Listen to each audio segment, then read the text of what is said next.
কলকাতা টিভিতে আপনাদের সকলকে স্বাগত। আপনাদের সঙ্গে রয়েছি আমি অঙ্কুর। সরকারি সাহায্যপ্রাপ্ত কর্মীদের জন্য সুখবর। দীর্ঘদিন ধরে তাদের যে ডিএ বা মহার্ঘ ভাতার টাকা বকেয়া ছিল, সেই টাকা মিটিয়ে দেওয়ার বিষয়ে তৎপরতা দেখা দিয়েছে রাজ্য প্রশাসনে।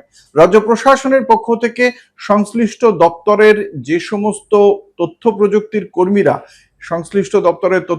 কর্মীরা এই ধরনের আর্থিক বিল মেটানোর কাজে যারা যুক্ত থাকেন, তাদেরকে বলা হয়েছে অন্যান্য সমস্ত আর্থিক বিল বাদ দিয়ে এই মুহূর্তে বকেয়া মহার্ঘ ভাতা সংক্রান্ত যে সমস্ত বিলগুলো রয়েছে তা দ্রুত সেই বিষয়টিকে অগ্রাধিকার দিয়ে কাজ করতে হবে এবং সেই বিল মেটানোর ক্ষেত্রে, নিষ্পত্তি করার ক্ষেত্রে দ্রুত পদক্ষেপ করতে হবে।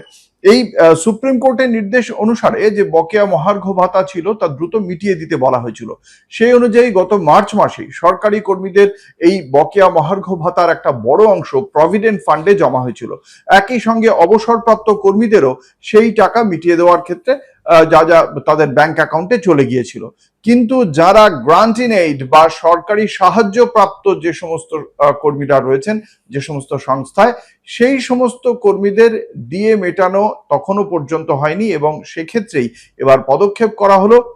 রাজ্য সরকারের পক্ষ থেকে যেটা বলা হয়েছে যে যারা সরকারি কোষাগার থেকে সরাসরি স্থায়ী বেতন পান না, সেই সমস্ত অনুদান প্রাপ্ত কর্মীদের যে ডিএ বকেয়া রয়েছে সেগুলো রোপা 2009 অর্থাৎ revision of pay and allowances, তার যে 2009 সালে যে নিয়ম হয়েছিল সেই অনুযায়ী তাদের যাবতীয় টাকা, দীর্ঘদিনের বকেয়া টাকা মিটিয়ে দেওয়ার জন্য প্রয়োজনীয় যা যা প্রশাসনিক প্রস্তুতি তা শুরু হয়ে গিয়েছে। খুব স্বাভাবিকভাবেই এই পদক্ষেপ সরকারি কর্মীদের জন্য অত্যন্ত গুরুত্বপূর্ণ। আগামী 15 দিনের মধ্যে এই বকেয়া যে মহার্ঘ ভাতা তা মিটিয়ে দেওয়ার জন্য যা যা তৎপরতা প্রয়োজন তা করে দেওয়া হচ্ছে। ফলে সরকারি সাহায্যপ্রাপ্ত কর্মীদের জন্য অবশ্যই সুখবর। 15 দিনের মধ্যে তাদের যে বকেয়া মহার্ঘ ভাতা সেই টাকা চলে আসতে চলেছে হয়তো তাদের অ্যাকাউন্টে।